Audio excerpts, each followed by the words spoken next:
Every revolution starts in the minds of the people. Arm yourself for the war of ideas. Take back your life. Take back your liberty. Tom Mullen Talks Freedom. Hello, everyone, and welcome back to Tom Mullen Talks Freedom. This is January 7th, 2022, or 3 AC Anno Covidai, the year of the new normal.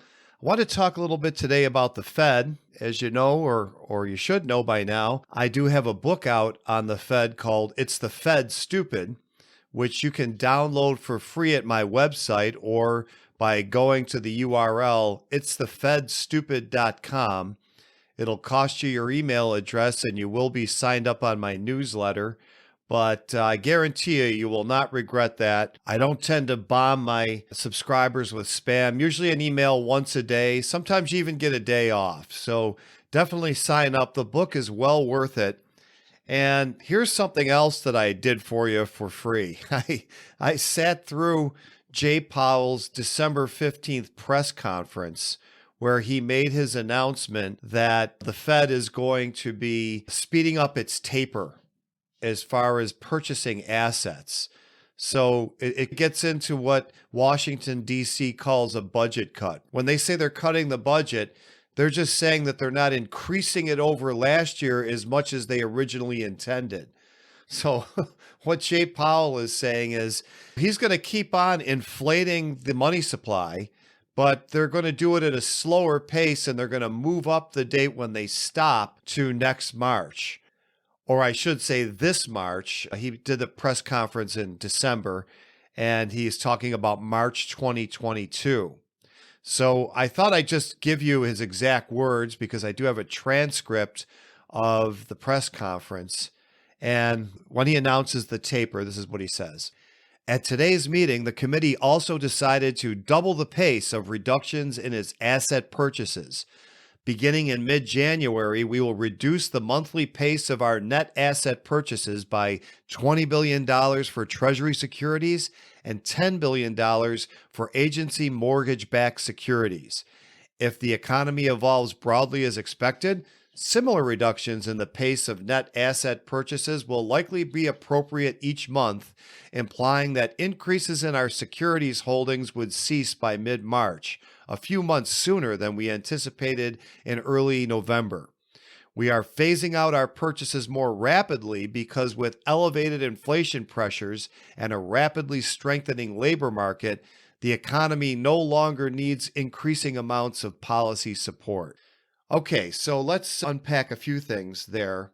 And again, just a reminder, we're not talking about ceasing to add more dollars to the economy. So when they buy Treasury securities or mortgage-backed securities, what they're doing is they're taking those securities from the Federal Reserve banks and they're giving them cash or digits in their bank account to replace those assets.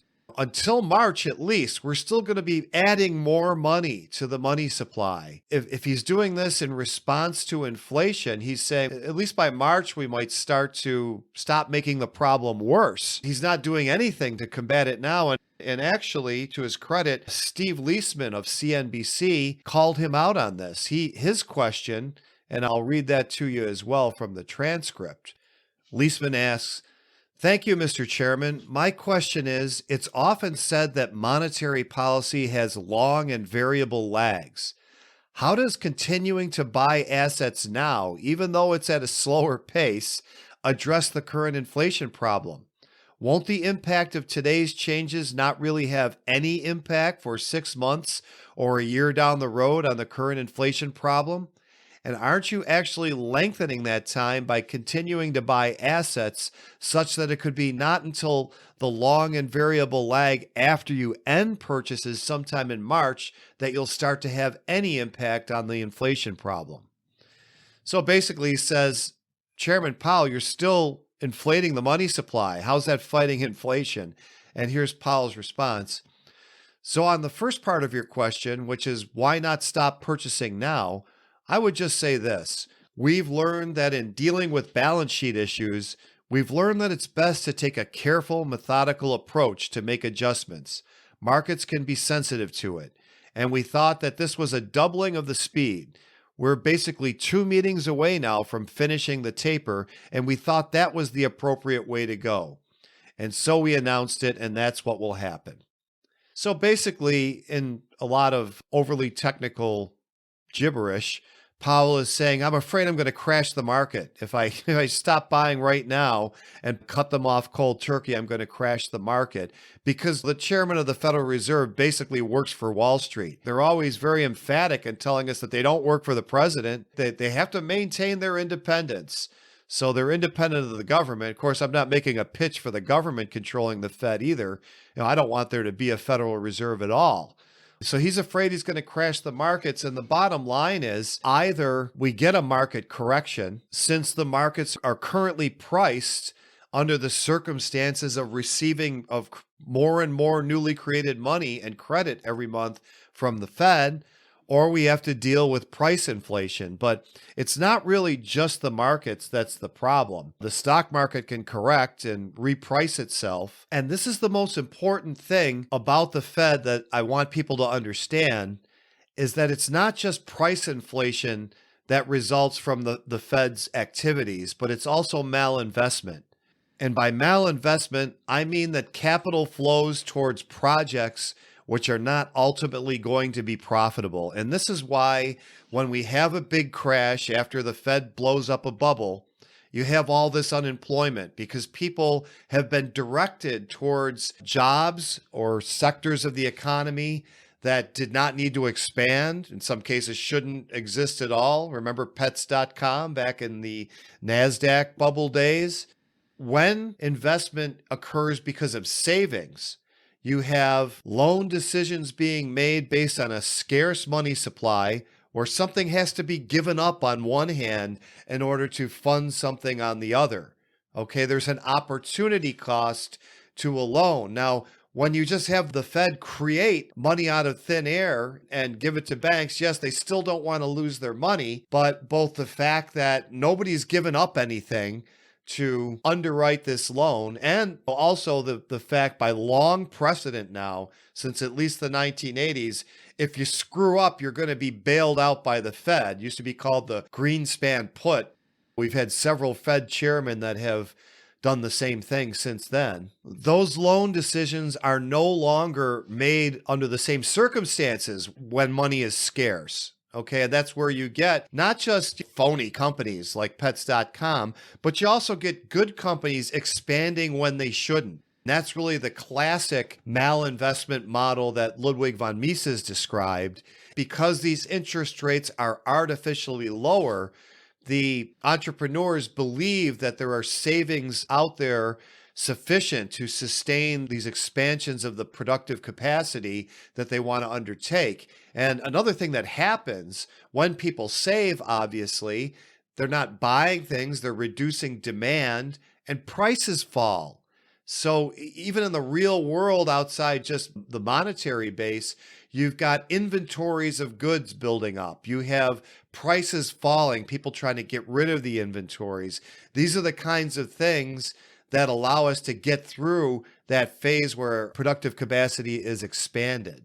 So none of that happens during a monetary inflation boom. When the Fed decides that the economy's got to be expanded or bailed out from the last crash with monetary inflation, you don't have that natural ebb and flow of economic forces.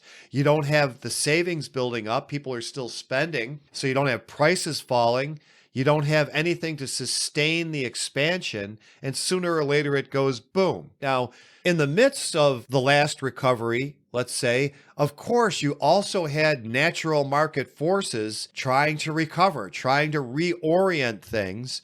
And I hate to talk about this in too many abstract metaphors. Basically, when you say the market, you're talking about millions of people pursuing their own happiness, pursuing their own ends, doing the best they can every day, making the best decisions they can. Are they all correct? No.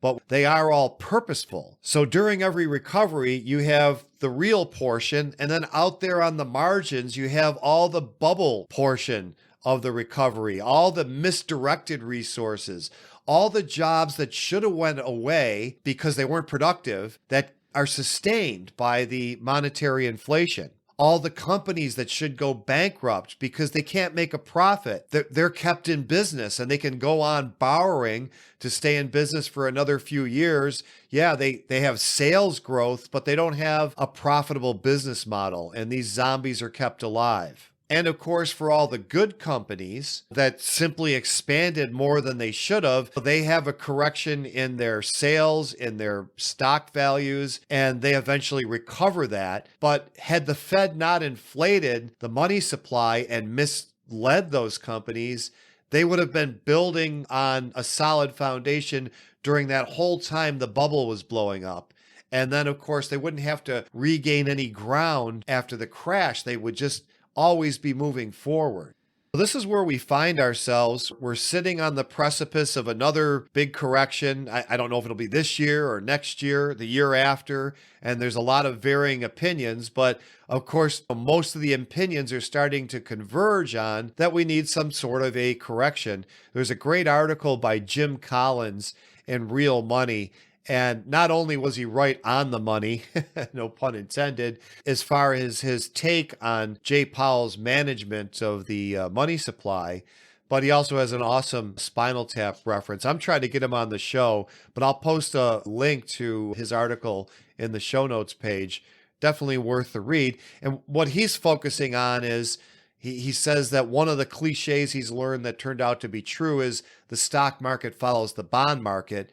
And he's talking about how yields have been going up and the bond market basically is backwards. When yields go up, that means that bonds are going down because, in other words, I have to pay more interest to get somebody to buy this bond. The margin between the interest and what I'm going to make as a profit off the bond is shrinking. So he's saying that this is an indication we're going to get a crash. I'm not here to predict market timing or anything like that. The economics of it all is we have had, what is it now, 13 years of just unprecedented monetary inflation. And what they did in the last two dwarfs what they did in the 10 years before that. This cannot end well. There's just no way for it to end well. If it could end well, then the Fed could just print up $1 million for everybody and we'd all be rich, right? If this worked, then there shouldn't be an upper limit to it. The fact that even Jay Powell, he'll never admit that prices are going up today because of anything the Fed does. But implicit in all his comments, implicit indeed in their decision to taper, is they realize, if they won't come out and say it, that of course what the Fed does when it inflates the money supply pushes up the prices of consumer goods. Let's take a short break for this important message. Friends, I've seen a lot of political movements come and go over the 14 years I've been writing about politics. The right went from being dominated by the interventionist neoconservatives to the anti-deficit Tea Party to the economic nationalism of the MAGA movement. The left went from Obama's hope and change, whatever that meant, to Occupy Wall Street, to Bernie Sanders, the Squad, and democratic socialism. Through it all, the one institution that causes most problems with the American economy has escaped serious criticism. My new book, It's the Fed, Stupid, is an appeal to Americans across the political spectrum to stop supporting politicians and policies that don't make a difference and focus on the one institution that causes most of the problems they worry about, the Federal Reserve System. Download a free copy of my new ebook, It's the Fed, Stupid, at itsthefedstupid.com. And now, back to our episode. Here to tell you that just ain't true. We help each other when we don't mean to. That's what we call the invisible hand. Something no politician understands. Just leave it up to supply and demand and follow the goal. Now, Powell did admit that price inflation, as defined by the CPI, has gone up more than the Fed expected, even more than the Fed expected just a month ago. And throughout his comments, he continually admits that the Fed never predicts anything correctly, ever. And Of course, I don't have to remind people who were around for the 2008 financial meltdown then that just weeks before it happened, Ben Bernanke was saying that the subprime mortgage problem was contained and it wasn't going to have an effect on the rest of the economy.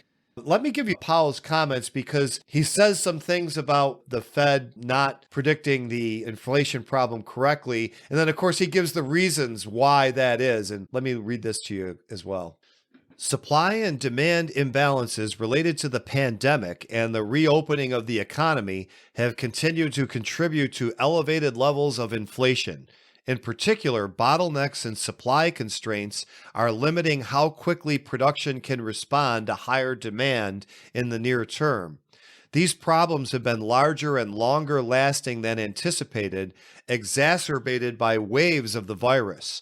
As a result, overall inflation is running well above our 2% longer run goal and will likely continue to do so well into next year. And don't forget that when he says next year, he means 2022. Okay, this is Powell again. While the drivers of higher inflation have been predominantly connected to the dislocations caused by the pandemic, price increases have now spread to a broader range of goods and services. Wages have also risen briskly, but thus far, wage growth has not been a major contributor to the elevated levels of inflation. We are attentive to the risks that persistent real wage growth in excess of productivity could put to upward pressure on inflation. Like most forecasters,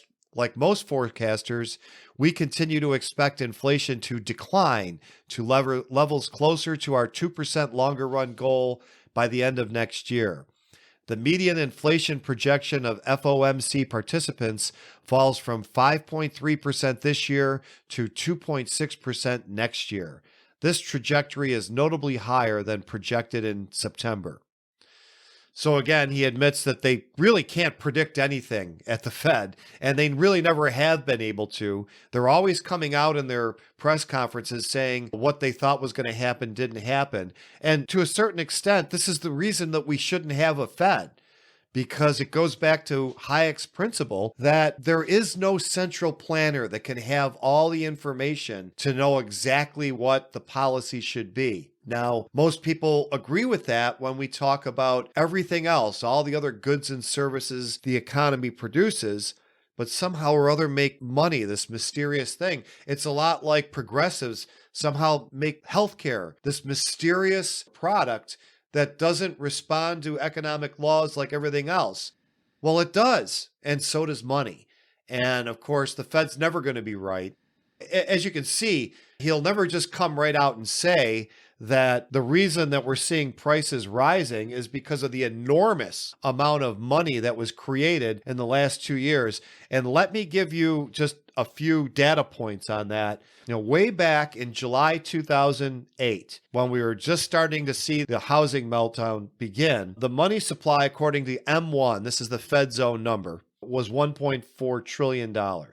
By December 2019, and this would have been after quantitative easing and a very brief attempt at tapering in 2018 that they quickly reversed, the money supply was at $4 trillion. So they had increased it roughly by 3 times in a matter of 11 years. So that was considered once in a lifetime. That's what they called it when they started quantitative easing. They said this crisis was once in a lifetime, and we need this once in a lifetime explosion of new money in order to solve it. Okay, so 2019, the money supply is at $4 trillion. As of November 2021, not even 2 years since it was at $4 trillion, the money supply stood at $20 trillion, according to M1. So yeah, you heard that right. 80% of all dollars in existence right now were created in the last 2 years. So we had this unprecedented and once in a lifetime tripling of the money supply over 10 years to solve the 2008 crisis. And then in 2020, we have another once in a lifetime intervention that quintuples the money supply. And after doing all that, we can't just stop now. We got to keep inflating it a little bit more till March. We just won't inflate it faster. This is a bizarre world we're living in. And as I said many times, it can't end well. Now, whether you get a stock market crash or the stock market reprices itself higher with all these dollars, the economic effects are going to be devastating. There was a lot of discussion about why didn't we see price inflation after quantitative easing, which basically ran from 2011 till 2015, if I've got my years right. And the answer is we did. Don't forget the natural direction for prices to travel in as the economy becomes more and more productive is downward. That's what happened throughout the 19th century. Now, fair enough. Prices did not go up as much as many people thought they would. The Austrian economists included, seeing this tidal wave of money, and they didn't go up necessarily faster than they had gone up during highly inflationary periods in the past, including the 2000s, where inflation was hitting like 5%. And there are a lot of reasons for that. And I'm going to direct listeners to Bob Murphy's great book, Understanding Money Mechanics. He's going to have it out for purchase sometime soon, but right now you can read it for free. That's the new trend. I'm doing it too. But he goes through several reasons why it could have been, and he doesn't point to any particular one why we didn't see even more price inflation than we did over the last 10 years. So check out that link on the show notes page if you want to go through some of the technical reasons, some of the explanations offered by people trying to explain why there wasn't more price inflation over the last decade. Bob gives the pros and cons of each argument, and he doesn't really point to one as being the right one or better than another. He just tells it like it is. It's a very interesting read. I think the important takeaway is we have the price inflation now, and I'm very skeptical that it's going to be transitory. Powell has said that we're not going to use the word transitory anymore, but he also still is saying that by next year, we're going to see prices stop going up. Now, don't forget, when he says we're going to see price inflation cease, that doesn't mean it goes back to where it was before. It has gone up for years, and then the prices stay there, according to Powell. So even that scenario isn't so great, because I don't think you're going to be seeing your wages going up as much as the things that you have to buy with those wages have gone up over the last 2 years. The other thing I wanted to tackle here is this persistent idea that price inflation is being caused by the supply chain bottlenecks or the damage to supply chains that occurred because of the COVID shutdowns. So the COVID shutdowns were economically very damaging, but they wouldn't be causing price inflation on their own, because obviously if people are producing less and making less money, their demand would go down. They wouldn't be able to go out and buy things or as many things as they did when they were producing more. No, the only reason that prices are going up is because the Fed increases the money supply. That's the only reason that people would have the money to go on consuming as they had before, when they were producing far less or nothing. No, you would not see price inflation of consumer goods simply because of a drop in supply. You need monetary inflation. This is one thing Milton Friedman was 100% right about as far as monetary matters goes, that price inflation is always and everywhere a monetary phenomenon. So I'm going to leave it there. I just want to give you a heads up. On Monday, we'll have the great Scott Horton on the show to talk about the rather disturbing situation with Ukraine and Russia and his take on the matter, which is always valuable. And next week, we'll also be hearing from Robbie De Niro, our local here in Western New York freedom fighter, who has fought Andrew Cuomo in the courts and won. He's bucked lockdowns. Now he's bucking mask mandates. And that should be a great show. Again, if you haven't done so already, make sure you download a free copy of my new book, It's the Fed Stupid, and you can get that at itsthefedstupid.com. I'll see you next week. Okay, friends, that's going to do it for today. If you haven't already, don't forget to download a free copy of my new ebook, It's the Fed Stupid, at itsthefedstupid.com. And I'll see you next time. The war of ideas has only just begun. Arm yourself with the knowledge you need by heading to TomMullenTalksFreedom.com and subscribing to our email list. And remember, every revolution starts in the minds of the people.